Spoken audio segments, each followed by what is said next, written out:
Hello guys, क्या आपने खाना खाया? अगर खा लिए रहेंगे तो कमेंट में बता देना।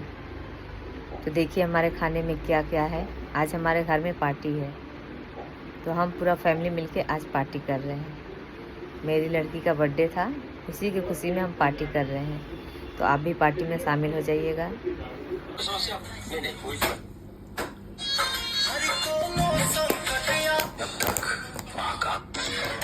बनारसी आदमी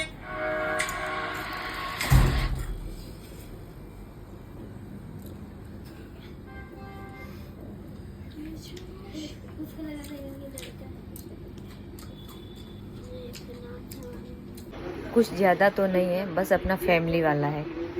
रेस्टोरेंट में नहीं गए हम लोग, अपना घर पे ही मनाए। तो बस बच्चे लोग को एंजॉय के लिए थोड़ा कुछ तो करना पड़ता है। तो देखिए अभी खाने में क्या क्या है और खा के बताइएगा, और हैप्पी बर्थडे ज़रूर बोलिएगा कमेंट में।